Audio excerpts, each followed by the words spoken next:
Pressed against an Achaean advance led by Ajax and Diomedes, Hector and Aeneas receive word of an omen from Helenus, son of Priam, the seer.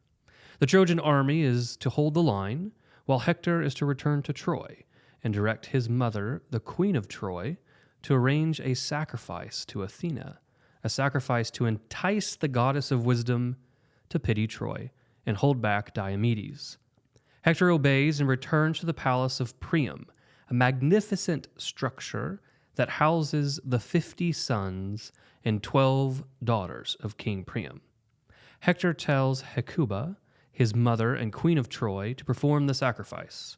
It is notable that she is to lay before Athena the robe she personally prizes the most, which illuminates the personal sacrifice being asked of her.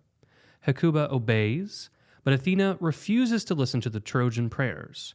It is not unremarkable that Homer immediately follows Athena's rejection with the introduction of Paris into the narrative. Mr. Johnny-come-lately himself. Exactly. Hector chastises Paris, who has remained in his bedroom since his duel with Menelaus, and exhorts him to return to the war. Before returning to the war, Hector visits his wife, Andromache, and his son, Scamandrius. Scamandrius, we've got it. Who the Trojans affectionately called Lord of the City. Hector then rendezvous with his brother Paris and returns to fight the Achaeans.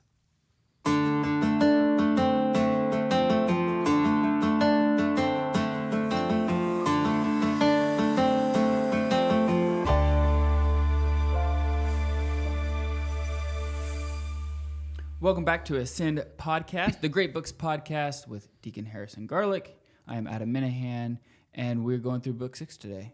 We've gone through Book 5. Book 5 was long, so congrats to anybody who has made it through Book 5, because that was an interesting book. Right? But a wonderful book. Yeah, right? Yeah, it was a lot going on, but I really enjoyed it, and I enjoyed this book as well. Book 7, we'll get to. Not a fan. You have some objections. But I liked Book 6, Hector Returns to Troy. Again, we're using Fagel's edition, the Iliad. If you guys are going through it together in a group, take a picture, send it to us, go on social media, tag us in it. We'd love to share it with others because, again, the goal is to get people to read the good books together so we can form ourselves. Correct. And that way we can be, teach our children what it means to be a virtuous person, what it means to be a holy person, right? And to be more well-rounded, so we can see different fallacies, different objections to modernism, and everything else. Yeah, so we're seeking the true, the good, and the beautiful. In the text, the great books typically start with Homer, right? Mm-hmm. This is where we start. We start with the poetic. We start with how this kind of forms our imagination. I would hold very strongly, right, that reading Homer and learning to read attentively will make you a better reader of Holy Scripture. Right? Yeah, absolutely. So in all things, right, we find truth where it is. All truth is God's truth, and so we continue to adhere to it, to pursue it, to love it, and to see where I think Providence has set it inside the Iliad, mm-hmm. right? And I think, too, that the Book 6 has very much a theme of the family. And I think that's something that we need to explore. It's somewhat bookended by this. It offers, I think, a very tender picture of Hector returning to his family, and we can explore that. And I think particularly it sets a contrast between Hector and Achilles. And this is going to become very apparent inside the book. Mm-hmm. And so I think this is where we're starting to get some of these comparisons. We also have Bellerophon. It's a fun Bellerophon. It's like you almost have to have a bunch of peanut butter in the roof of your mouth when you say it, like Bellerophon. Bellerophon. Bellerophon. Right. So we have the story of Bellerophon in this too, which is subtle, but actually also points to the importance of family as well. So I think there's a theme of family here that we can explore. Yeah. So as we turn to Book 6, we're starting off with a push by the Achaeans, not the Achaeans, the Achaeans. I am always going to be tempted to read all of these as if they were Latin. I'm just going to throw that out there. It's going to be a dramache, not a dramache, right? It's almost a long E sound almost every time with the Greek. even though half of these are Latinized anyway. So sometimes it's just a choose your own adventure, but we're trying, right? This is We're why I gonna just read it for the original text. Yeah, I bet. Okay, so we start off, the Achaeans are pushing up against the Trojans. We get Ajax, we get Diomedes, etc. The first thing I kind of want to point out here is we have what I believe, correct me if I'm wrong, Okay.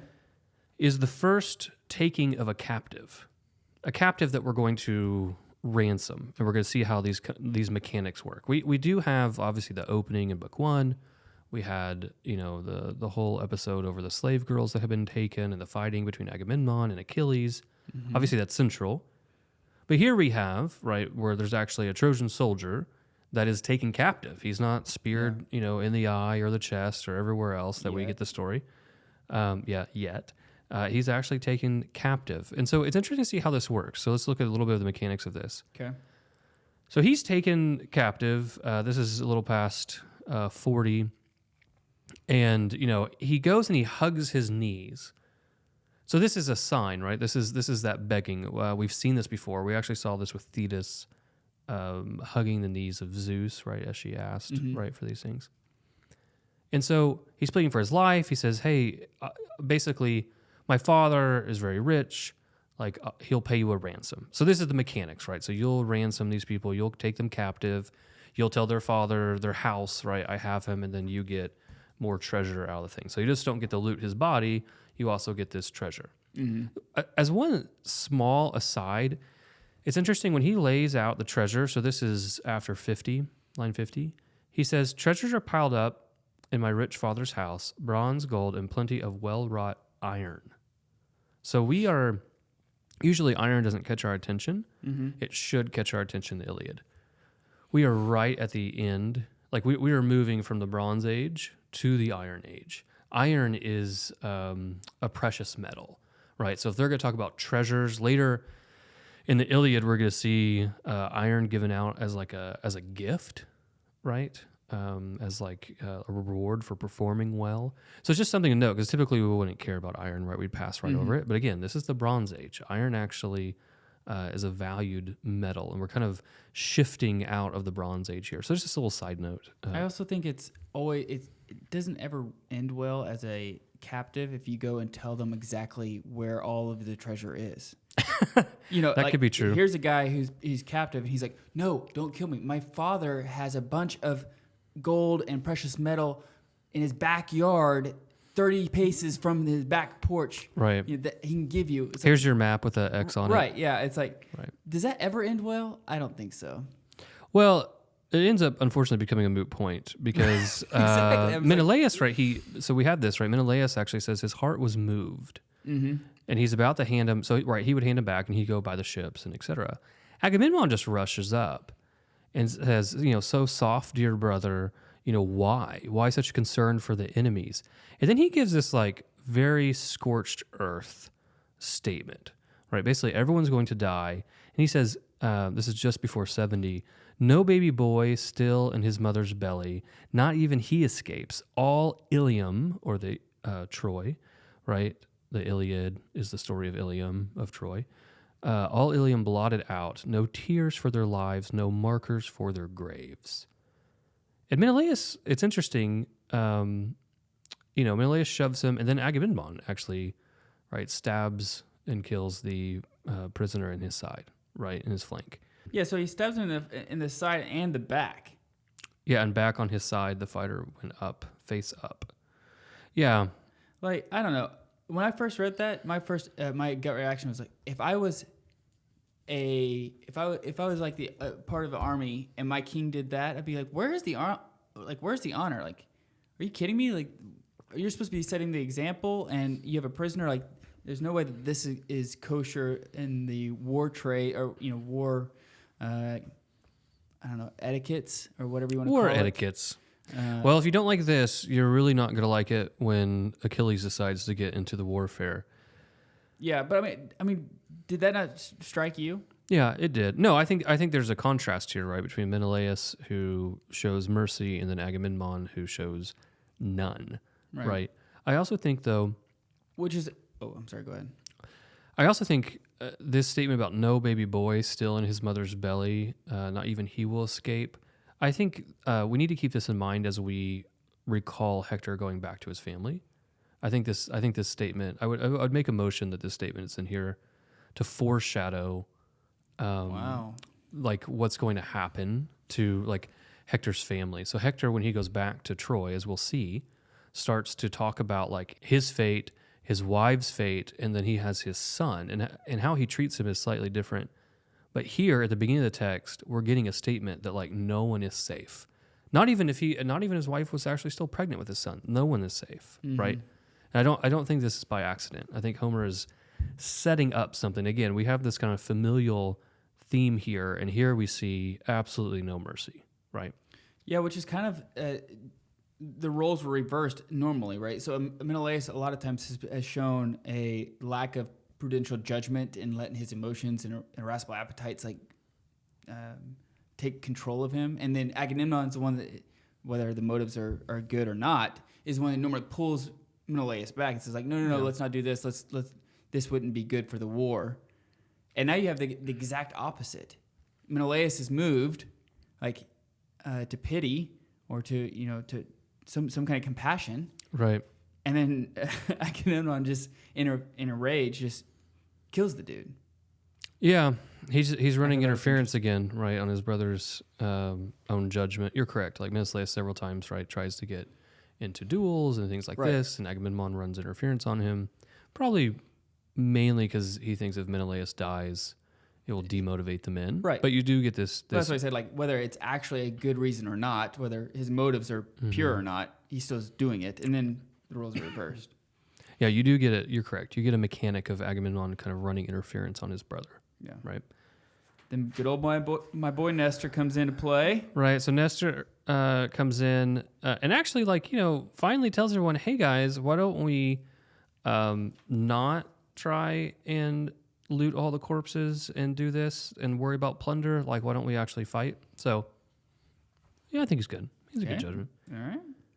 Then we get the omen, right? So now we're switching over to the Trojan side. We get this omen. So Helenus, which is a son of Priam, which we now understand that there are 50 sons of Priam, right, and 12 daughters.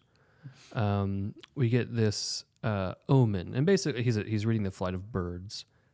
And basically it's twofold. So one is, you got to stand your ground, right? So this is where we're supposed to fight. Don't retreat. We're holding, we're going to hold this line. And this is basically given to Aeneas, right? This is your job. But then Hector, which is interesting, right? Because Hector's kind of the head of the Trojan army, right? He's told he has to go back, right? He's the messenger that the gods have chosen to go back to Troy and arrange the sacrifice, right? Particularly to gray-eyed Athena, that they're going to give her the loveliest robe, right? So how the queen's closet, it's a very feminine, this whole sacrifice is contextualized in an incredibly feminine aspect, right? So it's the women that are going to go do this. Hecuba, it's like a coo sound. Hecuba, right? The queen, the Trojan queen, Priam's wife, is going to lead this. She's going to go in front of this female goddess, give her one of her robes.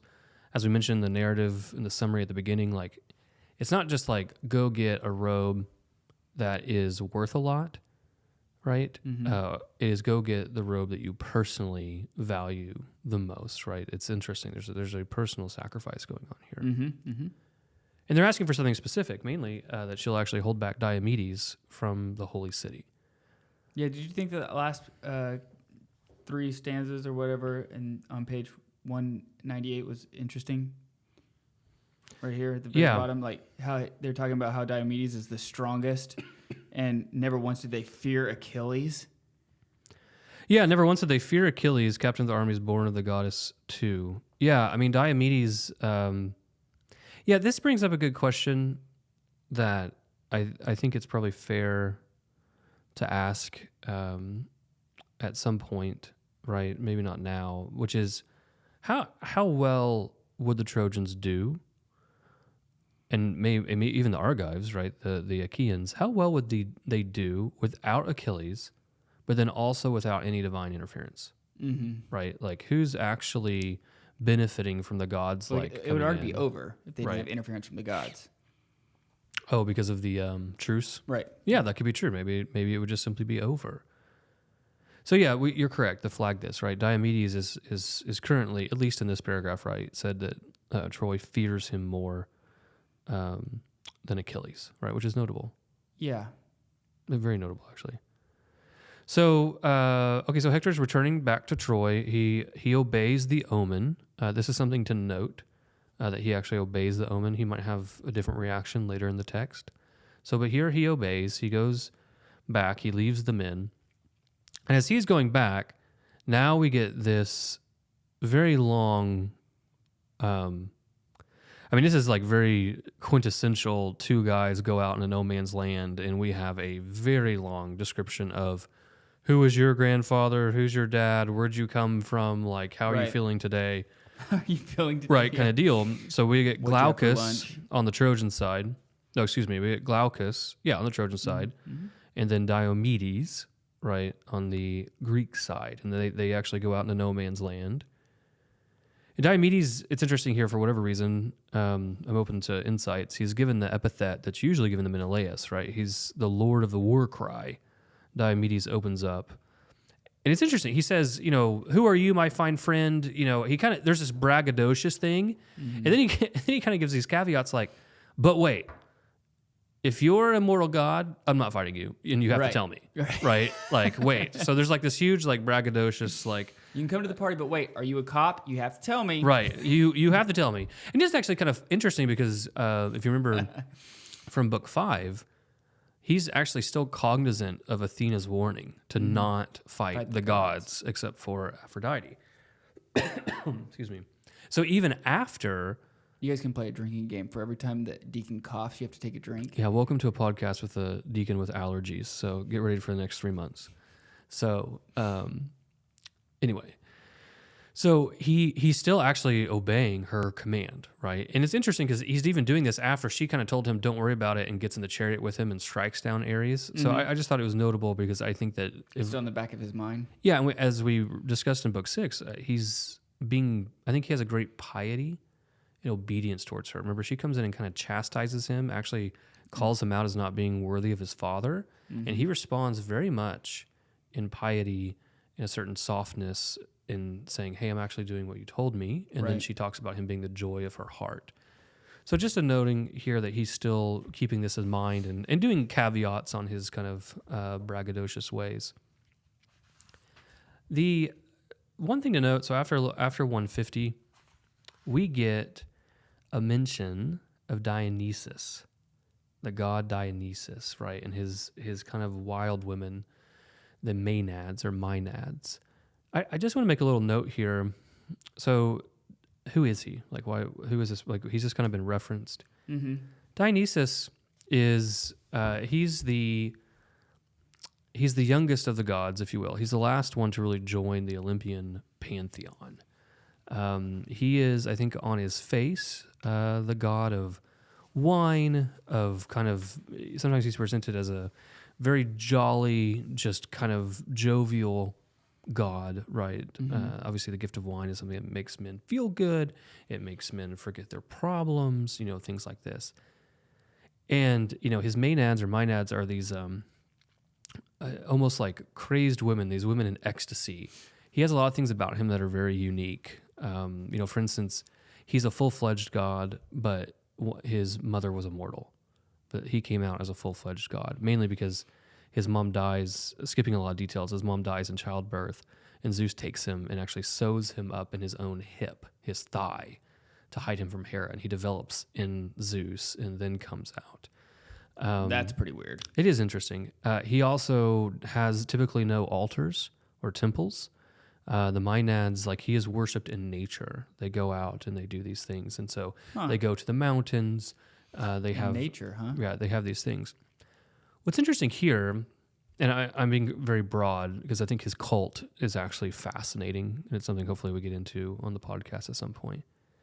But here, it's really funny because Dionysus is basically afraid, and he goes and basically hides under Thetis, right? He hides, like, he's scared, he's terrified in this kind of narrative they're sharing. He dives beneath the surf, and he hides under the sea nymph Thetis, who is, of course, Achilles' mother, right? Pressed him against her breast, right? He's numb with fear. He shivers racked. I mean, this is kind of ridiculous, right? I mean, he's a god, and he's Just act like one. yeah, and he's kind of fighting this. And if I remember correctly, the person he's actually running from is a mortal. And so, why I want to point this out is that if anyone's kind of familiar with his cult, by the time you get to like classical Greece, like with Euripides, he's a playwright. He writes he writes a play about Dionysus and like him becoming a god and these kind of things. It's called the Bacchae or the Bacchae, and it could not be any different than this. In that one, he is raw, primal, like a vitalism. Like his cult is sex and violence, right? It is orgies. It is ripping apart animals like raw, eating them raw, killing them in the wilderness. I mean, it could not, he makes people go mad. He makes people do terrible things to their own family members. Like he is, I mean, anyone I think from a Christian tradition reading it would see it very much as demonic, because also one of the notes that Euripides makes in his play is that while all these people are in ecstasy doing horrific things to each other or having orgies or tearing apart women tearing apart bulls with their bare hands and eating it raw, etc., as Dionysus influences him to do all this, he's always wearing the smiling mask. The actor's always wearing the smiling mask, right? I do not want to see women ripping up bulls with their bare hands. That would be just gnarly. Well, it's less violent than what they end up doing, which is ripping apart their own family members. Yeah. So my point here, though, is like as we kind of are watching this kind of development of Greek thought, as we kind of are going to track, we have our year with Homer, and then we're getting to other texts and track this. This is something has happened. Something has happened between Homer and the classical period, because this cult of Dionysus has changed dramatically. It's interesting, in Euripides, he gives basically the whole play is about the origin story of Dionysus, in that he actually is a god. And it's very notable here that kind of like primal vitalism chaos that he represents in the classical Greece, here he's running away and hiding under a sea nymph because he's this kind of jovial wine god that like can't even deal with it, right? So something has happened between these two time periods, and that's something for us to explore at some later date. So it's interesting, though, just that he mentions him here, because sometimes there is some debate of like, what does Homer know of this cult? Well, he's a god and he's here, but he's scared and weak and afraid. So just as a kind of a side note. Okay. So what we get here between Glaucus... Thanks for the uplifting side note. Yeah, thanks. We'll try to get into more family-friendly, the theme of families. So just, I'm just going to, point things out as I see them. Yeah.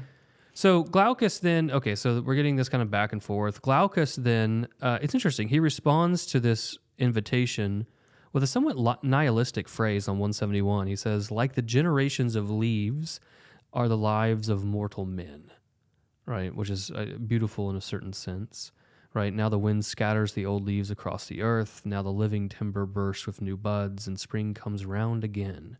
And so with men, as one generation comes to life, another dies away.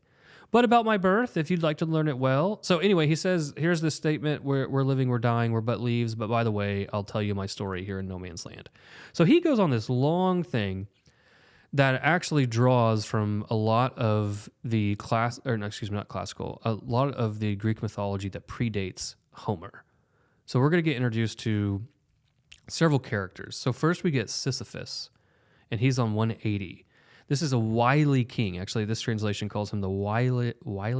That's a fun word. Wiliest man alive. Wily. This is the guy that just like delighted in trying to outsmart the gods, like, which is not, as we can see, a great habit to have. And he's somewhat famous. Albert Camus, the French existentialist, kind of talked a lot about him. He becomes somewhat famous because he is eventually. How did you know about that dude? Albert Camus. Yeah. Because I really get a lot of tangents tonight. Because I'm a convert, right? Yeah, right. And so when I was leaving like charismatic Methodist Word of Faith, I cannot imagine you as a charismatic. I would love to see you nope. practice So worship. we're gonna move on. In So just think about long purple banners and stuff like that. So not saying I waved any, but they were present. Anyway, tambourines. Here we go. right. So when I was transitioning out of that, right, when I couldn't. I was trying to find real Christianity. I had a relationship with Christ. I knew, but this could not be Christianity. Mm-hmm. But I also got into Kierkegaard, if anyone knows who that is, Kierkegaard, yeah. right? Is it Kierkegaard? Kierkegaard. That's how I. Yeah. Okay. Yeah. This is we just say it with confidence and move on. Yeah, for sure. So, which led me down kind of an existentialist path, and then I read a lot of Albert Camus, The Stranger, The Fall, The Plague, etc. Oh yeah, of course. And so one of the things, though, is that he's basically, in his existentialist kind of viewpoint, life is absurd. And so what happens here, the Sisyphus, is that he's eventually like his cleverness, etc., is basically punished by his punishment in hell, in Hades, is he's just going to roll a boulder up a hill, and then it's going to roll back down, and then he has to roll it back up, and then he has to roll it back down, and then he has to roll it back up. And that's, thank you for being so clever against the gods. Like, this is what you get to do for all eternity. The reason I mentioned Camus is a lot of people only know the myth of Sisyphus through Camus, because Camus wrote that this is life. Like, that's all life is rolling the boulder up and down and up and down and up and down. Shallow way to look at life. Right? It's absurd. Yeah. And you have to find some kind of delight in it. Obviously, we find that to be quite flat and devoid of probably just natural observations on life. Flat as you're rolling a boulder up Correct. and down. Yeah, Well played. Thanks. I like that. So that's his myth. He's got to roll the boulder up and down and up and down. So he has a son, Glaucus, which is not the Glaucus that's obviously being in the duel right now. And then Glaucus siders brave Bellerophon. Bellerophon is one of like there's a handful of main heroes that predate the Trojan War. And so you're gonna get Hercules or Heracles, Bellerophon, Theseus, and Perseus, right, are the ones that you're going to get, right? So you get stories of the labors of Hercules. You got the Minotaur. You have Jason the Argonauts, I guess, would be in there as well, going after the Golden Fleece. So you're going to have like these stories of these heroes that kind of predate the Trojan War, and they're pulling from these myths. So Bellerophon comes through, and Bellerophon is one of these. He's one of these pre-Trojan heroes that we need to know about. What did you make of, do you remember this narrative? So Bellerophon's like a good man, he's doing these things, and then someone else's wife, right, starts to lust after Bellerophon, and she tries to seduce him. This is around 190, line 190. And he can't do it. She could never seduce the man's strong will, right, his seasoned, firm resolve, right? So he is what we would call being virtuous. So what does she do? She goes straight to the king and blurts out lies, telling him that Bellerophon is bent on dragging me down with him in his lust, though I fight him all the way. Right? Do you, any other story come to your mind when you heard that? No, not off the top of my head. I did find that interesting. But It reminded me of Joseph and Potiphar's wife. Joseph and who? Potiphar.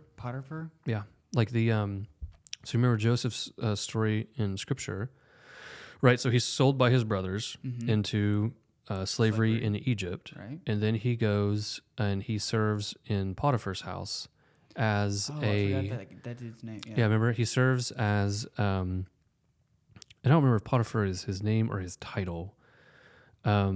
But he serves in his house, and it's literally the exact same dynamic, right? The wife of Potiphar is trying to seduce Joseph, but then how she gets him is then she accuses him of trying to seduce her. Right. And I just noticed that it's interesting. It's the exact same kind of mechanics that are actually working here. Yeah. So then we have Bellerophon. What are we gonna do with him now? He gets this wonderful little kind of narrative point where he carries his own letter for him to be executed. So Bellerophon then is sent to the king of Lycia, and with a message. And the message says, you need to kill Bellerophon. I haven't found proof of this yet, but this actually happens in Shakespeare's Hamlet. Two of the characters, if you have read Hamlet or can recall it, two of the characters actually are carrying a letter, right? And this basically the same thing happens to them, right? They think they're carrying a letter for Hamlet to be killed, and he switches things out, and it's actually for them to be killed. It would be interesting to see if anyone's drawn a connection where Shakespeare is actually pulling from this narrative, because it's, again, the same kind of... I'm sure there's guys out there who are Shakespeareans. I am sure. So there's... I'm sure Joseph Pierce has jumped on this somewhere. So there's again, we're looking at like the same mechanics in these stories. So Bellerophon goes off. They don't want to kill him directly, so they do what most people do, is they send you on some kind of errand, right? So, you have to go do this thing for me, in which most all men would die.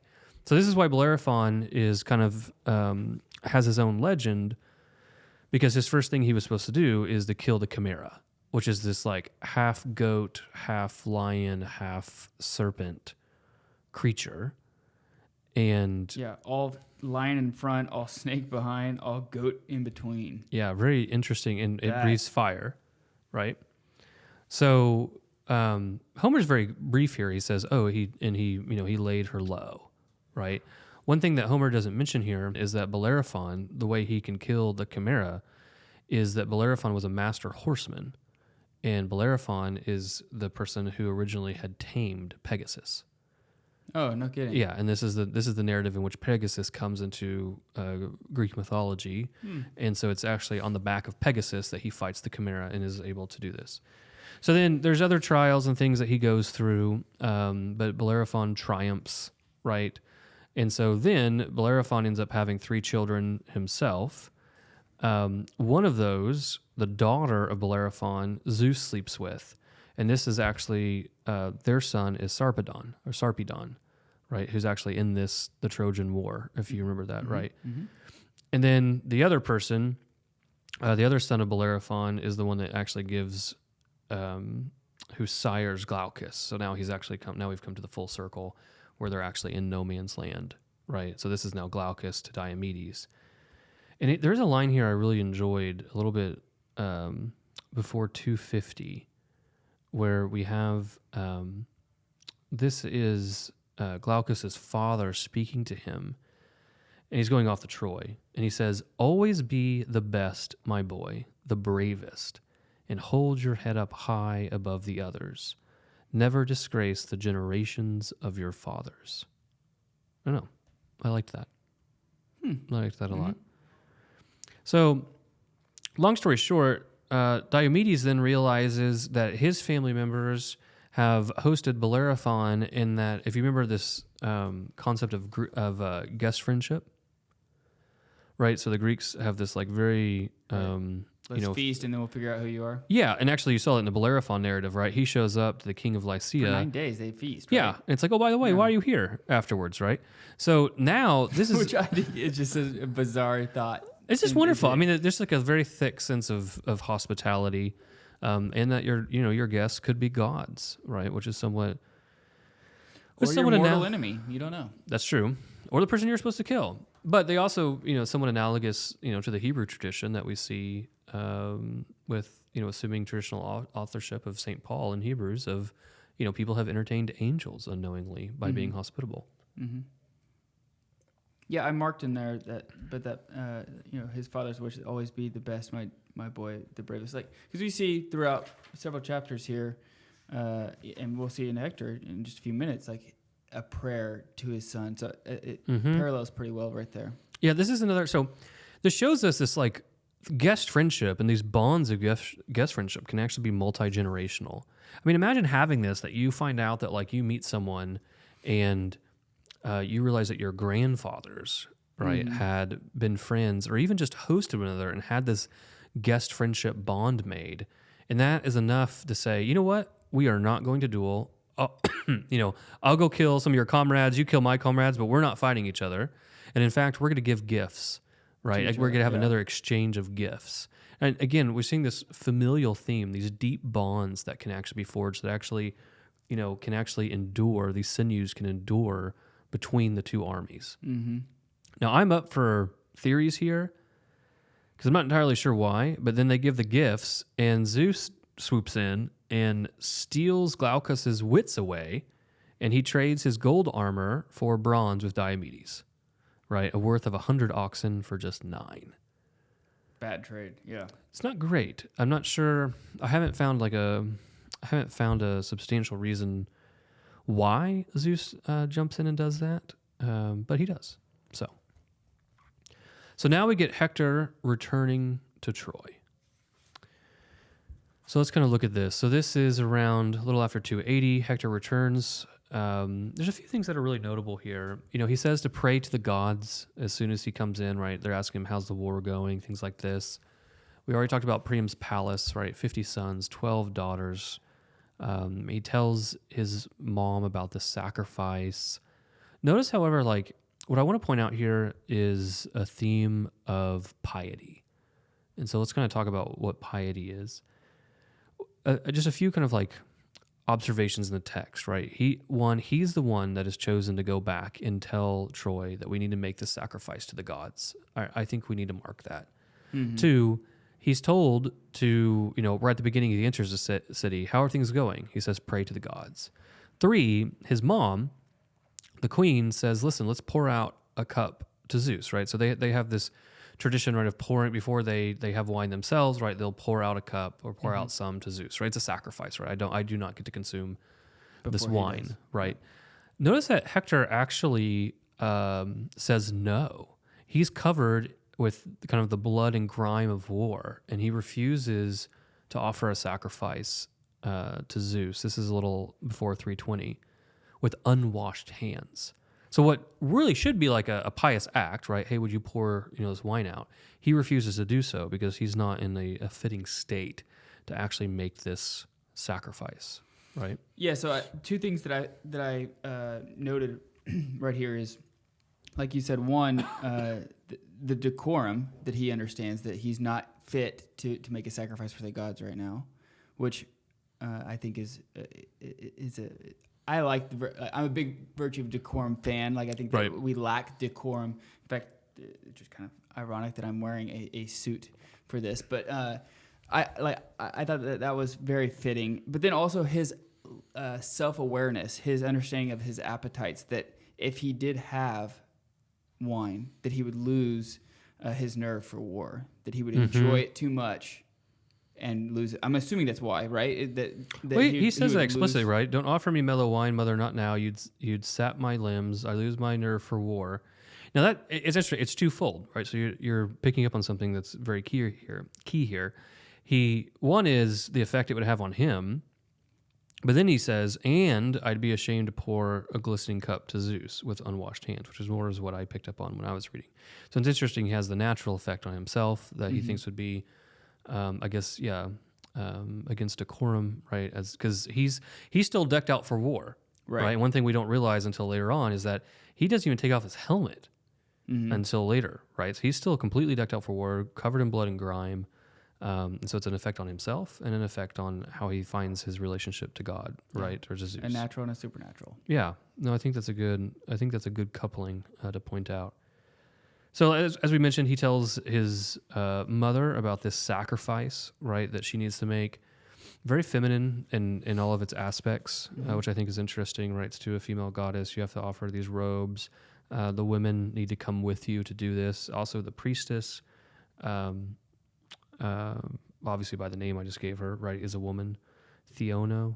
It's a Theano. Theano, yeah, the Italians, just deep rooted in Troy. So, but he's going to go talk to Paris, who he, quote, let the earth gape and swallow him on the spot. Right, so Hector doesn't seem to have softened too much on what he thinks about Paris. So Hecuba obeys, and she goes to do all this. You get prayers to Athena down on 360, right? Queen Athena, shield of our city, glory of the goddesses. Now shatter the spear of Diomedes, the wild man, hurl him head down. these are somewhat ironic given what we already know of Athena. Right. I think any astute reader is going to realize there's zero way this is going to work. Right. Yeah. Right. Also, not to mention, she's definitely not the shield of your city. That's Right. not how it's been working. Two, she's the one that blessed Diomedes, right? So, I mean, this is going downhill. I don't think anyone expects this. Especially when you get to 206, the very first line. But Athena refused to hear the prayers. Yeah, Athena refused to hear the prayers. But notice, and then while they prayed to the daughter of mighty Zeus, Hector approached the halls of Paris. And it's just hard for me to believe that Homer is not offering us a juxtaposition there, right? Why is Athena refusing that? Well, here's Paris. And Paris has done something, we're still trying to kind of figure this out. Homer hasn't really let us in on it yet, but obviously Paris has upset the gods. Paris is at the center of why we even have a war, and I don't think it's accidental that in Athena's refusal, Homer offers us the introduction of Paris into the text. Right. So Hector comes in, right? He is covered in blood and grime. And Paris has been sitting here in his bedroom with Helen since his duel with Menelaus. So he's just sitting here chilling. Which would just infuriate me if I was Hector and I walk in and I'm like, are you kidding me? After all, like, we've already talked about this. Right. Bro, we have already talked about you getting your butt up and going back into war, and you're still here? Yeah, it's interesting, too, because, he doesn't really ask Aphrodite to come save him. Like, she does that on her own. But then he very much makes the decision to stay in Troy. Right. Right. He doesn't have to stay in there with Helen.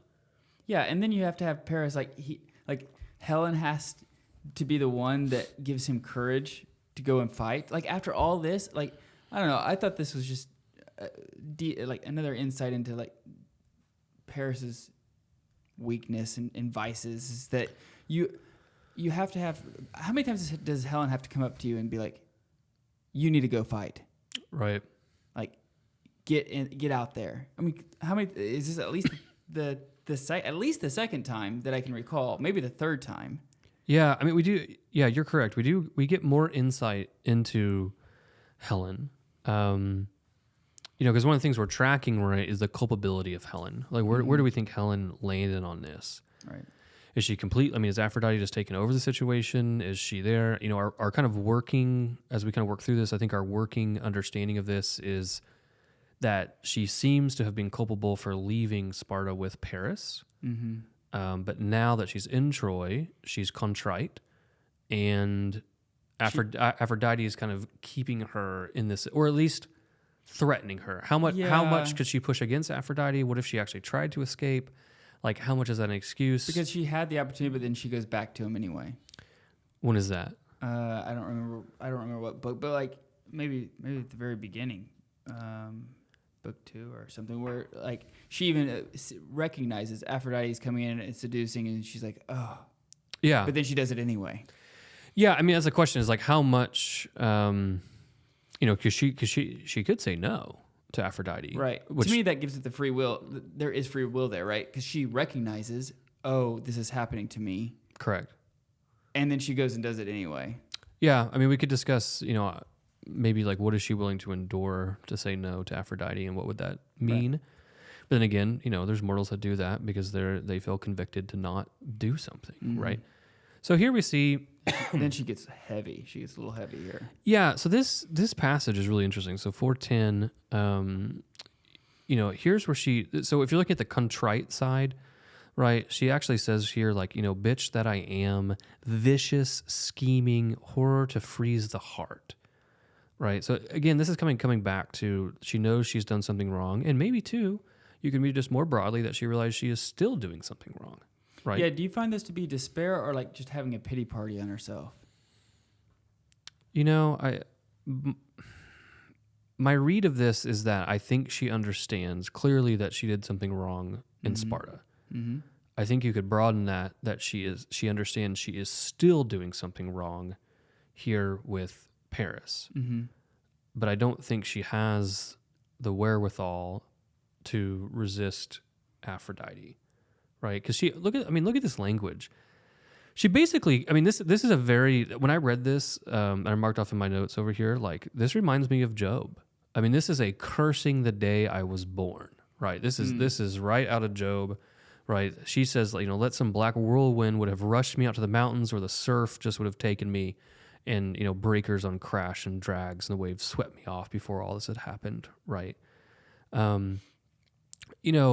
She also has this really interesting line.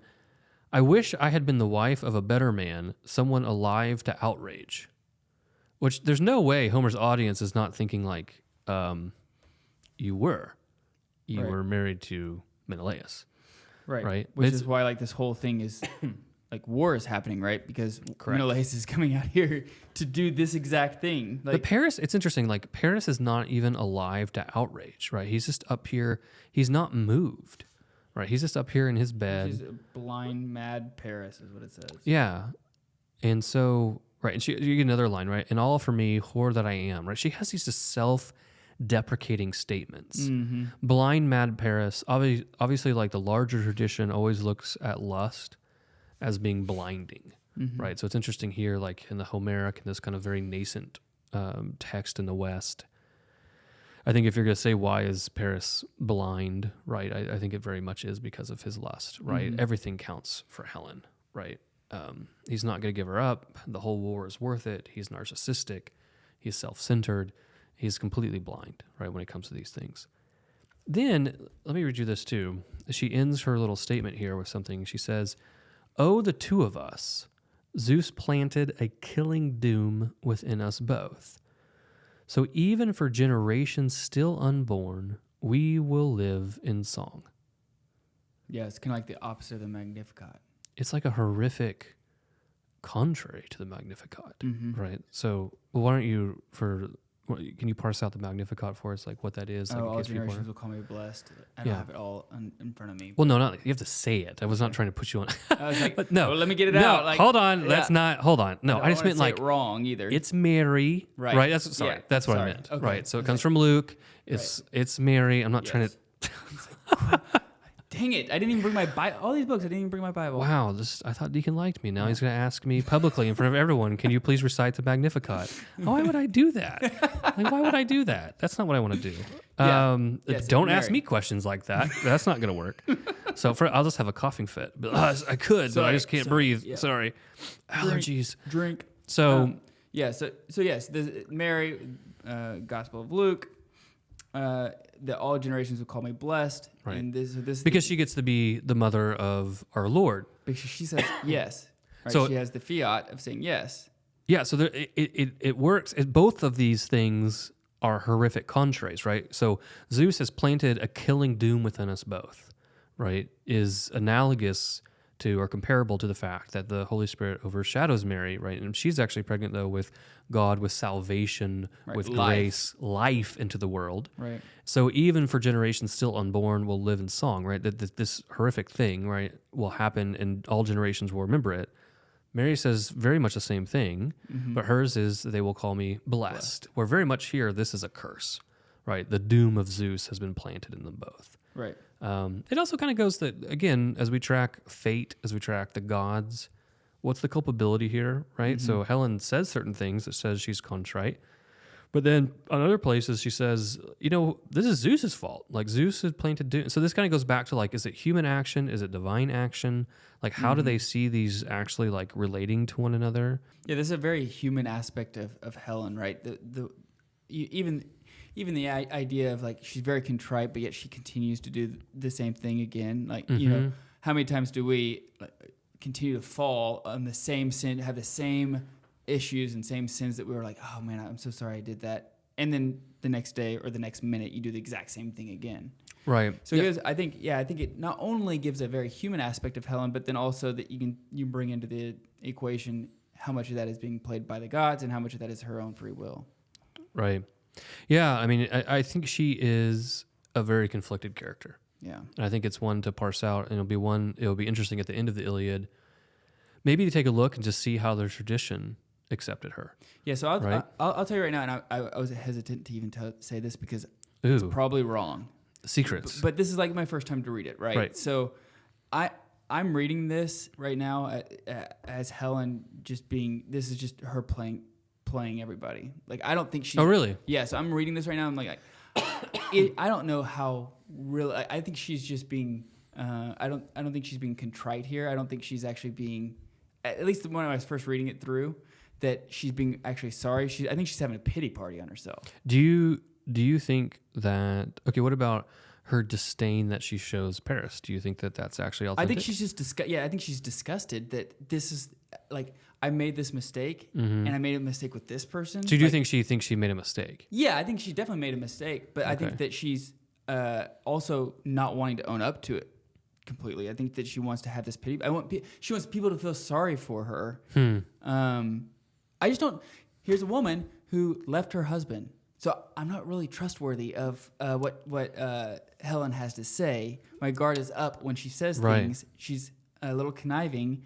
She's shown she's not super trustworthy. So every time she says things like this is why I asked you a little bit ago. It's like, do you think that she's actually falling into despair, or is this like a pity party? Because I didn't read this as her falling into despair. I read this as even for who she's saying, but also to the reader, like, oh, please feel sorry for me. So that would be fascinating. That would be like a it'd be interesting. Sometimes in classical texts, even with commentaries, you will see a commentator will fall into the trap of being seduced or tricked by a character in the text, right? So I mean that could be interesting. What do you think what would be her purpose in trying to garner pity from like Hector? Like, what do you think she wants from him? Well, I'm not positive. I mean, I think that she wants everybody who makes mistakes or wants somebody to say it's okay, some kind of justification, right? Wants to be justified, wants to be say hey, listen, it's okay. I would have done the same thing, whatever. So you want some kind of affirmation, some justification from somebody else. So as I was reading this the first time, and again, I have not read through all of the Iliad, so that's fine. That's where we are. I could be very much change my mind as we go. But my first read through this was, I don't believe her. Well, I think maybe to kind of bolster where you are, and maybe to give her slightly of a more robust intent here. I think when we read this not too long ago with our kind of Sunday Great Books group that we have, right, as we kind of get together with other men and read through this, if I recall correctly, someone actually read this as her trying to seduce Hector.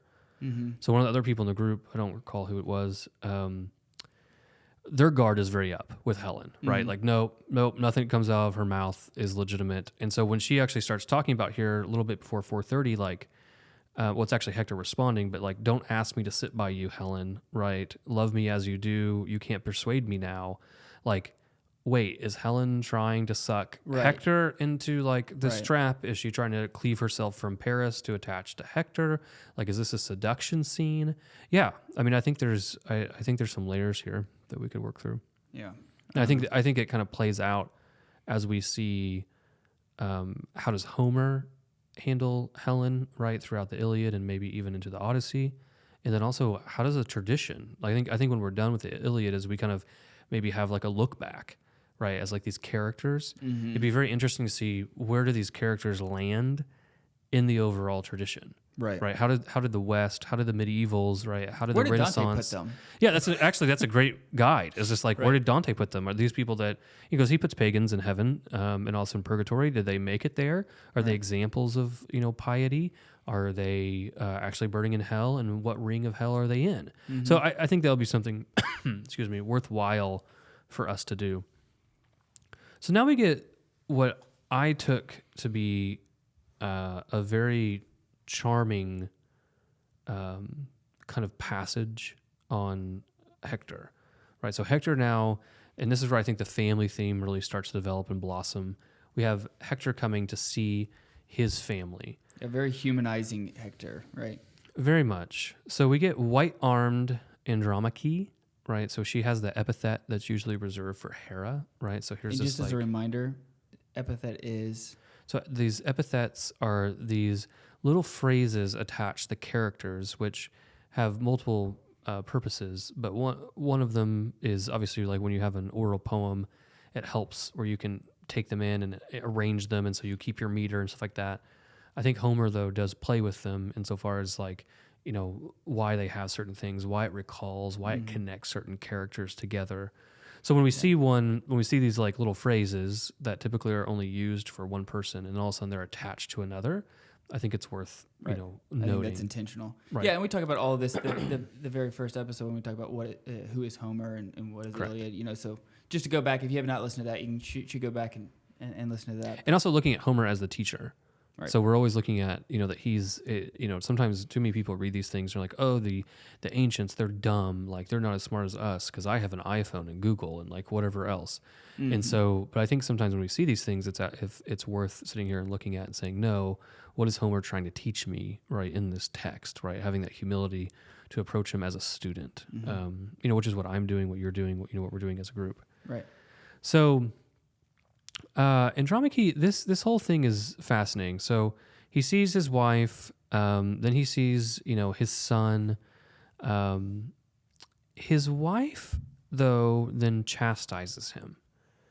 So, a little after 480, she says, "Reckless one, my Hector, with your own fiery courage will destroy you. Right? Have you no pity for him, our helpless son?" So she's playing actually against herself. She plays against her son. They're going to kill you.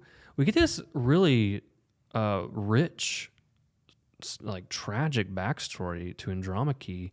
We actually find out that her father, if memory serves, Achilles killed her father. Achilles killed her 7 brothers, and then her mother, was actually bought back at ransom, and then Artemis kills her. Right, so she's coming from this like tragic line where Achilles has actually slaughtered most of her family. She knows Achilles is fighting now on these battlefields. Right, obviously right now he's sitting by his ships complaining, but he's on the battlefield, and she's concerned that Hector's going to be killed, and she says, pity me. So around like 5:10, right? Pity me, and basically she says like, hey, why don't you? Just hang back. Like, why don't you just coach everybody from the walls? Like, why don't you? So she comes up with these things like, what could you do? Listening to that as a husband, that would be brutal. It is brutal. Like, you're sitting here fighting at the guy who's butchered my whole family, sold my mom off, then she dies. Here I am. Your boy's here with me. Be with me. So no, I agree with you. I mean, I think that what we need to see this as, and I think I can give a little bit of context as to why. I think this very much is a temptation scene. Yeah, it has to be. So there is a warmth. If you are here. human, it will be a temptation. Yeah, I mean, I think there's certainly a warmth here. I don't want to take away that Hector comes back to his family, but I think there's a temptation scene here too with what his wife is offering, and Hector tends to respond to this. Right? He says, "This is after 520." I would die of shame to face the men of Troy and the Trojan women trailing their long robes if I would shrink from battle now, a coward, right? He says, to stand up bravely, always... There's only one room. There's only one room in the family for a coward, and we already got that one. Yeah, Paris has monopolized the coward in the family. So, to stand up bravely, always to fight in the front ranks of the Trojan soldiers, winning my father's great glory for myself. For... in my heart and soul, I know this well. The day will come when sacred Troy must die. Priam must die, and all his people with him, Priam who hurls the strong ashen spear. I mean, we're just kind of mixing in things here. So we've got him with his family. His wife is critiquing him. Hector starts off with, I need to be brave. I will not be ashamed in front of my soldiers. These things. And then notice that he's like, oh, by the way, like Troy will die. Right. And then he actually goes into, then what is going to happen to them all. And I mean, so you're talking about being a father, you're talking about being a husband and kind of, having the empathy to put yourself in a situation. This would probably not be my response, which is, oh, by the way, like you will be sold off into slavery. Right. I got to go do this, even though we're all going to die. Yeah. Not only are we all going to die, you probably won't die. You will be sold off as a slave, right? And actually his only hope is, I really hope I die so I don't see you. Yeah, so I don't hear your screams and cries as they're dragging you away. This is not exactly the most comforting passage he could have taken. Right. And then he has a lack of prudence there, Hector. Like maybe. And I think this is why, recall again at the beginning of the text, Agamemnon. Right. what's going to happen to Troy, right? Because I think this is kind of bookending this passage. I mean, this book, I think it is really much about the family, but I also think it's the family contextualized in the fate of Troy. And what does that look like? So then his son, right? So he kind of talks about like what's going to happen to Troy. Troy's doomed to die. You could make an argument there as like he doesn't really say the Achaeans are going to do it. Someone else could do it. But then the fact he talks about Andromache being drug off very much means it sounds like he thinks this is going to happen sometime soon. But then they all laugh. Yeah, then they... It's like, yeah, we're all going to die. Interesting responses here. Now, he sees his son. Let's look at this, right? He goes for his son, but the boy recoils, cringing against his nurse's full breast, screaming out at the sight of his own father, terrified by the flashing bronze. Everyone has a good laugh at this, and this is actually where we realize that Hector has worn his helmet throughout all these interactions. And there is, I think, a certain paternal warmth here insofar as then he takes his helmet off, right, for his son.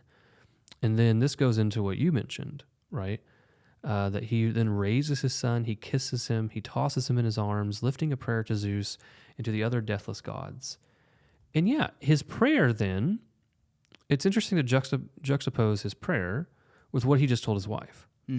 Because his prayer is very much like, grant this boy, my son, may he be like me, first in glory among the Trojans, strong and brave like me, and rule all Troy in power. And one day let them say he is better than his father.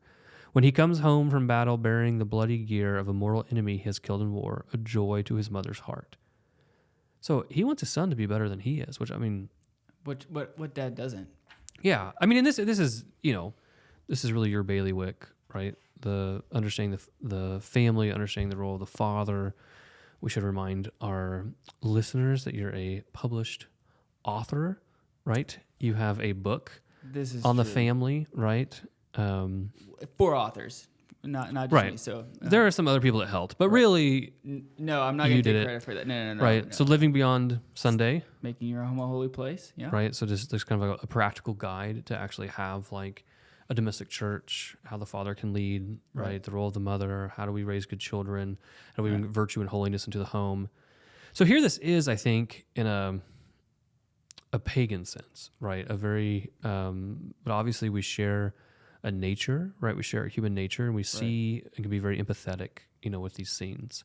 These aren't things to be discarded. These are things to be, I think, embraced and learned from. I mean, and how many times have you prayed? This is like this is a father's prayer, right? That your children, your offspring, will grow up to be virtuous, and then grow up to be better than you. Like that's what you desire. Like I want to teach you to live a virtuous life, so that when my day comes, and I'm on my deathbed, you will look at me and say, "Thank you for showing me the Father's love the best you can." It was a beautiful prayer. That part of this book really got me. Yeah, I think it's beautiful, and it's interesting to juxtapose that with what he just told to Andromache, his wife, of Troy's going to fall, you'll be sold as a slave, these kind of things. And then look, then he moves from his son to a commentary about his own fate. And as we kind of track fate, we track the actions of man, the interplay. We're going to have to track very heavily the will of Zeus. How do these things all intertwine for Homer? His statement here is fascinating. So this is 581. He says, "No man will hurl me down to death against my fate. In fate, no one alive has ever escaped it. Neither brave man nor coward, I tell you, it's born with us the day we are born." So, he seems to find almost a comfort, right? A abandonment to the role of fate, right? That, listen, no one can actually take me down against my fate, right? He finds a certain comfort in this. Which I found a little weird. In like what way? It's almost like a predestination kind of look at it. Like it doesn't really matter what's going to happen. Like we're all fated to do whatever. So it's almost, I don't know. It was very like Calvinistic sounding to me. Well, it's It is interesting in Homer. I mean, one of the things we have to understand is like what's our working understanding of the role of fate. Mm-hmm. We're going to see this later, particularly in like book 7, book 8. Fate comes in very strongly in certain ways.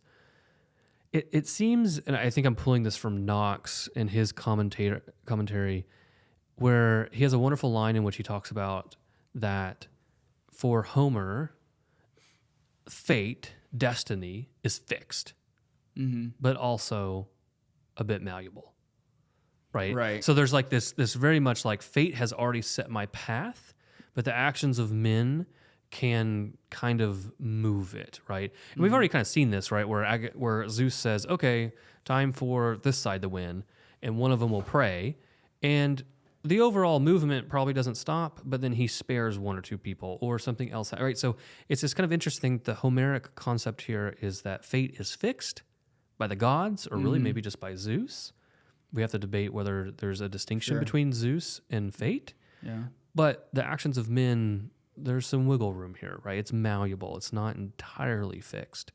Because there are a lot of comments here about the actions of men and the actions of the gods, or the will of Zeus and fate, that are hard to read together, if that makes sense. Okay. I will point out, and this is why I noted or observed Agamemnon's statement, particularly the second time I read through this, kind of preparing for the podcast. The like, he does not actually talk about, he changes it completely. He talks about what happens with him, right? That he can, in this process, that he will die. Andromache still is a slave. Troy burns. He doesn't talk about the inevitable fate of his son. He actually offers his son up, having a prayer that seemingly does not contain any understanding that Troy is actually going to burn and fall, right? Because the norm here, right, would be that the child would be thrown from the walls of Troy, right? The polis is taken, the city-state falls. You know, the women are all going to be sold as slaves, along with the elderly or the adolescent.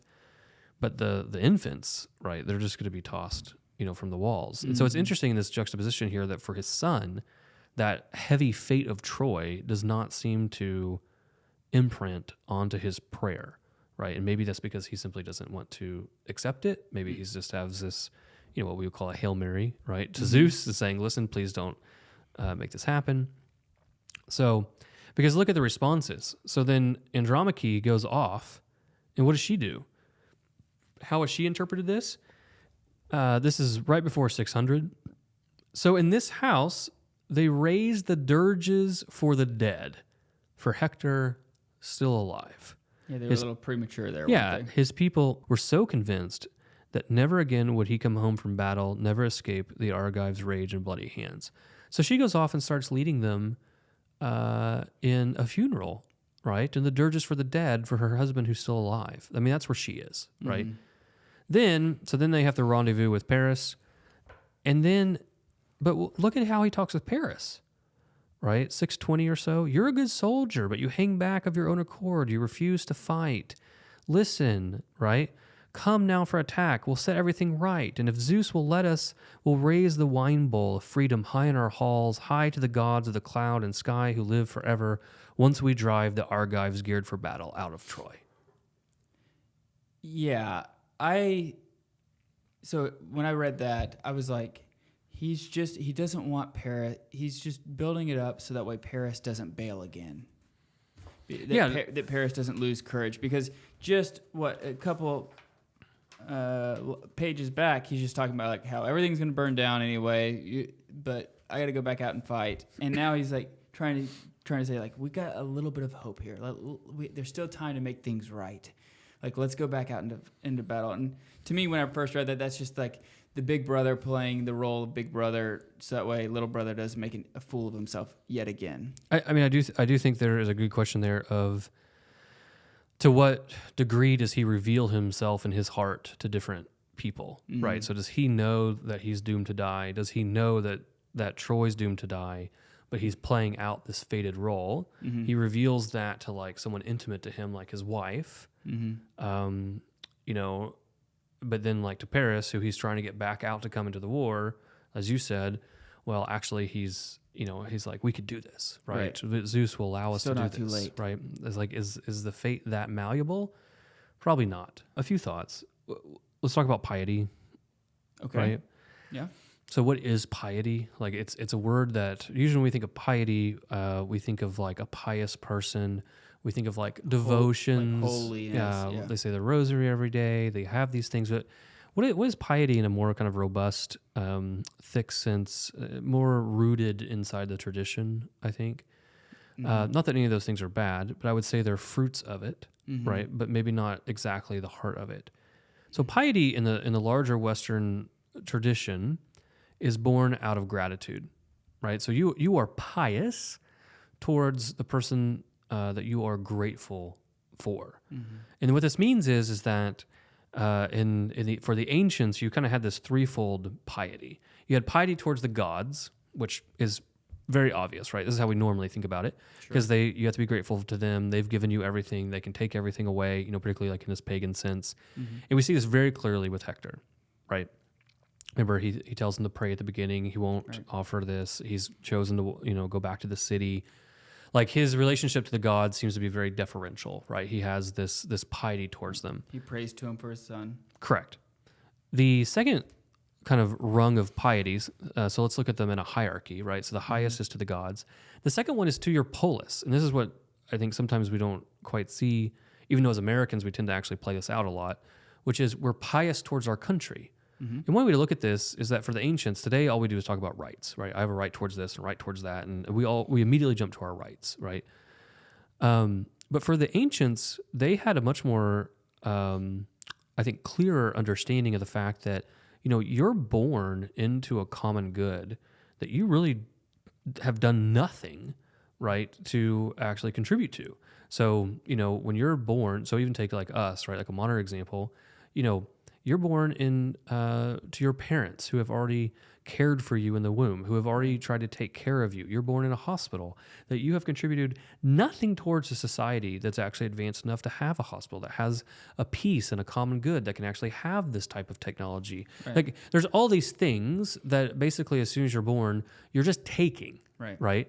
And the ancients were very notable to the fact of like, okay, then when I become an adult, part of like actually embracing my citizenry is I need to give back. Right. I have a duty to give back. Correct. No, you're absolutely right. And that's really the operative word. Our gratitude precipitates in us a willingness to carry out a duty, right? And so we're pious towards the country, and it's out of that piety that I play out my duty as a good citizen, right? I want her, for us, like I want America to be the best that she can be, right? I want my neighbor to live in a country that actually has a proper understanding and playing out of the common good, right? And what can I do to contribute towards my good, the good of my family, the good of my neighbor inside this polis?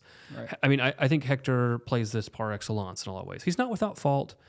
We see him critiqued. We see him sometimes hanging back where we're like, we've already mentioned that, like, where were you, bro? Yeah, where are you? Like, why are you not jumping in here and fixing this? Right. He's not without fault, but he is very pious towards Troy. Right, he's pious toward, and also very cognizant of his role, and I think grateful for things. And then the third level is pious towards your parents, and then towards your family, like extended in that concept towards your family. And so, for very clear reasons we already mentioned, right? You're in debt to your parents, and then when you become older, that piety should motivate you to help take care of them as they took care of you, right? And they need that. And so we kind of have this kind of beautiful threefold structure of piety that exists in a hierarchy, moving from the family to the polis to the gods. And I think Hector, in a lot of ways, Homer is very, this is where things start. These are where the nascent conversations are. This is where the picture starts to become clearer, right, on what is a human being and how do we see them, what is virtue. And so here we see very clearly, I think, that Hector is being presented as this pious character, right? He has this kind of threefold piety that we see. And this is why I mentioned earlier that Andromache's statements to him of, notice she tempts him with a good, right? She doesn't tempt him with like, hey, let's run away. She tempts him with like, don't you care about me? Don't you care about my family? Don't you, our family? Don't you care about our son, right? She uses herself and her son as leverage to get him out of the war. And I think that she really is offering a temptation against proper piety, because what she's offering there is to disorder the hierarchy, right? To put the family above, say, the polis, right? And you could argue even above the gods based off what Hector thinks his role is with the gods and what he should be doing. And she tempts him, much like Satan does with Adam and Eve, right? She tempts him with a good, right? But it's a disordered good if you understand the hierarchy. Right. And so I think right here, what we can see this is a scene of a temptation against proper piety, and Hector does quite well. Some of his rhetoric is interesting, right? You'll be taken as a slave, etc. Maybe heavy-handed, but I think he Maybe. I have not used that as a marital tactic in my negotiations with my wife sometimes, but I think there's something as we think of this theme of family. I think Hector shows us right now an example of piety. I do not think this could be contrasted any more clearly with Agamemnon and Achilles. So think about where we are, try and take a step back. I thought you were going to go with Paris. I thought that's like. Well, Paris on too. On the contrary, it's the exact opposite. I don't think I would argue against that, right? I think it'd be a tough argument. It'd be a tough argument. The lawyer in me wants to come out and try, right? Yeah. Right? But no, okay. So play those out. We'll play out the Paris one. Yeah. So I was thinking about that, like as you were talking, like okay, so on the contrary of what we just saw with Hector, Paris from I guess the lowest good to the highest. So starting off with family is clearly putting his own appetites and lust over his family, bringing Helen over, causing disgrace probably to his father, where having to have it Priam like choose some of the goods of his son over the goods of his polis. So it's a ripple down effect. It's a domino effect, right? Because his actions are now causing some of his family members to have to disorder their goods. Then obviously with the polis, with there's the whole war thing probably. Yeah, that's a negative. The whole 1,000 ships have been launched. That's negative. Yeah, that whole thing. And then and then I was like trying to think in my head, okay, well, in regards to the gods, then I started playing the devil's advocate in my head, and so I was like, I'm not sure, like, is this part of the fate? Is this part of Yeah, the problem with the problem here is that we're still dealing with a pantheon, right? So in certain ways you can say, well, look, Paris is clearly favored by Aphrodite, so isn't he pious towards her? That's what, yeah. Right. I mean, you could play that game. We're still kind of waiting for Homer to reveal to us, like, why does Aphrodite like him, and why do some of the gods like Athena and Hera absolutely despise him? Right. But I think that honestly, I mean, one thing it just kind of occurs to me, one thing you could argue is that assuming he has culpability for his actions, which I think is clear in the text to some degree, he has caused a chain of events in certain ways that the favored city of Zeus, that Zeus admits is my favorite city, right, is being destroyed. Right. Now, granted, there's also things at the very beginning of the myth that basically Zeus might have put all this stuff in motion, right? So again, we get back to this, Zeus kind of stands above everything and his will, plays out. I think the contrast with Paris is clear. And then kind of think about Hector back with his family having, yes, it's a temptation of piety, but let's not lose sight of it's an overall kind of, I think, warm embrace. His son. I mean, clearly, very endearing. All we're hearing about is people getting speared in the face, their tongues getting chopped off. I mean, all kinds. Get a stone thrown at you, whatever it is. And now we get this lifting up of your son. Right. We get laughing. Laughing is an interesting thing that happened in the Iliad, right? Yeah. We get laughing, and then in my head, I contrasted it with, Achilles and Agamemnon. Agamemnon throws his wife under the bus and says, "Hey, remember what was that wonderful phrase he has? I love her more in." Breed and birth, or whatever he says about the slave girl that he likes more than his wife. As an expert in quote unquote the domestic church, don't take his tactics. Right, it's the negative. Don't run after the slave girl. So and then also Achilles, right? These are not family men. These are not. I mean, nothing. And so I think we are being given a very clear contrast here. The subject of piety, and we'll kind of end on this because I think it's a good point to bring up the subject, is virtue.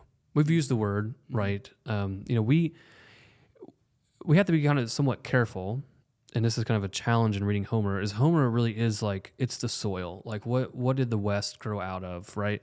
Where did, we've kind of talked about this, that the coming of the incarnation of Christ, right, the Son of God, happens in this culture in which Greek reason and Hebrew faith come together under Roman order, right? This is not accidental, right? Providence has tilled the soil for the coming of Jesus Christ, that we could understand the Logos, reason itself, becomes incarnate and then loves us and dies for us, and the gospel narrative. And so we have to be careful a little bit when we look back at Homer. In certain ways, obviously, we look back at him through the lens of Christ to understand the truth and to pull things out. But when we say virtue, we have to be careful that, when we say Hector is virtuous, we're kind of looking back at him, at Hector, through kind of the lens of a much more developed virtue tradition, right? Through St. Thomas Aquinas, through Aristotle, right? Where we're saying, oh, it's a virtue, it's a good habit, right? It habituates you to the good. We're thinking of look, we've got the natural virtues, right? We've got prudence and justice and temperance and fortitude. Like, we have this very robust, developed virtue tradition. And I think one way to look at this is that for Homer, this is just starting, right? And one of the questions here that we have to look at, so in the Greek, right, virtue comes from virtus, which is a Latin term. So, and our guide talks about this a lot. Our guide talks about the piety, by the way. If you enjoyed that discussion, there's I think a detailed conversation about piety. There's also a detailed conversation about virtue. So in the Greek, you have arete or arete, right, which basically means excellence, right? So there's a certain excellence. So virtue can be seen as an excellence, right? Virtue comes, like I said, from the Latin side. And so the question really is then, what is for Homer? Right, so Homer's at 850 BC. What does he see as virtue? And why is this? So what is kind of the debate here? Well, we can have a long discussion about the etymology, right? Meaning the study of a word, like where does it come from about this arete, right? This excellence in the Greek. One aspect is, one theory is that it comes from Ares. Now that usually is like, wait, what? Why would that? Yeah, the god of war. Why would that happen? Well, because there's a theory that when this excellence, this kind of masculine excellence starts to take root, the first thing we see, like in this Bronze Age, is, oh, well, this is an excellence in war, right? Well, how are you an excellent man? Well, you throw the spear, right? You don't fight. It's bravery, just kind of like the core aspects of masculinity, right? You stand up in warfare. In this kind of context, then, if you looked at it that kind of flatly. Then Achilles, right? He's the best warrior that we know of in the Iliad. Right. He would also be the most virtuous. That's probably, even though we're only on what is this, book 6? Yeah. That probably doesn't sit well with most people already, right? It's like, well, what about Hector? And I like him and the family, and he's having to deal with all these things. And Achilles is crying by his ships while his own men are being slaughtered. Right. So the question here then is that it is notable that Homer is starting to kind of use this word to describe excellence more broadly. And even at least once in the Odyssey, he will use it to describe a woman. He'll use it to describe Odysseus' wife, Penelope. And actually, it's about her cleverness. So all of a sudden, what we're seeing is there seems to be this root word that might have been attached to military prowess, but it's starting to grow. It's starting to develop. And so the question is here in the Iliad is Homer starting to challenge the notion of virtue for his audience, right? And keep in mind, his audience are aristocratic Greeks. Why is he offering them such a picture of Hector, a Trojan? Why is Hector the one that's actually going in? Is he using Hector as a Trojan to contrast to his aristocratic Greeks on what virtue actually is, right? Is he, and I think the answer is yes, is Homer the teacher setting up a contrast between Achilles and Hector, and what is true virtue? Is it just really being good in battle? Or is it actually, is the excellence of a man something broader, right? Because what we're going to see then as this tradition continues is by the time you get to classical Greece, so say the 400s, the 300s, by the time you get to Plato, right, and Socrates, they'll be talking about, the virtue, the excellence of a horse, of a knife. Everything has it, right? Because everything is we can understand the excellence of things because we understand their purpose, right? So just, he has a classic example in the Republic of talking about a pruning knife. So it's like, okay, well, what's the virtue of a knife? Or another way to ask it is, what's a good knife? Mm-hmm. Okay, Right. well, It's sharp. it's sharp. And the reason you know that a good knife is sharp, right, it has the virtue or excellence of being sharp, is because you understand the purpose. Right. I know the purpose of a knife is to cut. So a virtuous knife, a good knife, right, its excellence would be in sharpness. It's the opposite here would be its vice, its viciousness, right, would be that it's dull, something that or brittle, something that would impede it from carrying out its purpose. Its end. Right. It's purpose, its end, its telos, right, in the Greek. Telos? Or telos, it's also teleology, right, the study of the ends. I hear both. Again, on this podcast, we're just going to say things with confidence and move on. Only reason why I ask is like, dang it, I've been saying it wrong for so long. I say telos most of the time. I say telos. I say telos most of the time. So, but then again, I'm also the one you're who allowed just to say it wrong.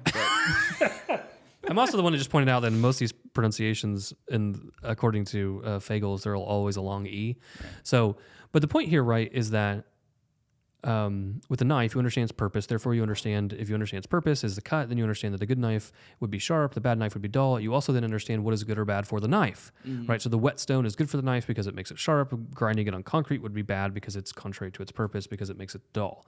Obviously, the birth of philosophy in a lot of different ways starts with the question then, well, then what is a good man? And if we play this out, the problem is like you might have all these things you say, like, oh, well, a good man's this and that and that. But just like the knife, you cannot understand the question of what is a good man if you do not understand the purpose of man.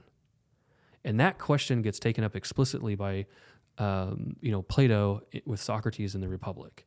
And this is where this conversation has its seeds. Right. In this kind of juxtaposition between Achilles and Hector, we are asking ourselves, what does it mean to be an excellent man? Is it just that I can grab the slave girl I want? Is it just that I have this, kind of brutality and I can conquer my enemies and I can do these things? My power whenever I want, right. however I want. Right. And we're seeing, somewhat of a resurgence of this today, right? Like, is this really masculinity that I just have this brutal, somewhat primal will to power and I can overthrow everyone around me? Right. Or is the excellence found more with someone like Hector who's having this piety that cares for his family, cares for his parents, cares for his polis, cares for the gods? And I think this is the contrast that we're kind of being invited to make in Book 6. Boom. Love it. Any other conclusions, insights? Well, there's no way I'm going to beat that conclusion. So, well, I think this is where, excuse me, I think this is where we are. So, yeah. So I do have an ask. If you've made it past it, I don't know how long this episode's going, but but if you made it to the end here, I have an ask. If you would rate and review our podcast for us, help us and share it with a friend. We're going to go all through the Iliad, so it's not too late to start. It's not too late to even jump in. This is why we even talk about the intros. We give kind of a brief summary, so even if you haven't had a chance to read it yet, this would be a good primer for you. Then we obviously have the guides that you put together. You can go check that out on our website, thegreatbookspodcast.com, and you can be able to see those. So yeah, in order for us to continue growing this thing, it would be great if you could help rate and review it. If you like it. If you don't like it, you can just turn it off. That's fine. I mean, you don't have to rate and review it. But we enjoy it. I enjoy the conversations. I enjoy kind of being on this journey together, having Homer as a teacher, pursuing truth, the beautiful, the good. Right. I enjoy it. Yeah, and we'll see. Book 7, I don't like it. So just Book 7. Get ready. Good. I look forward to your arguments. All right. As always, Deacon, it's been a pleasure. Thanks, Adam. See you next week.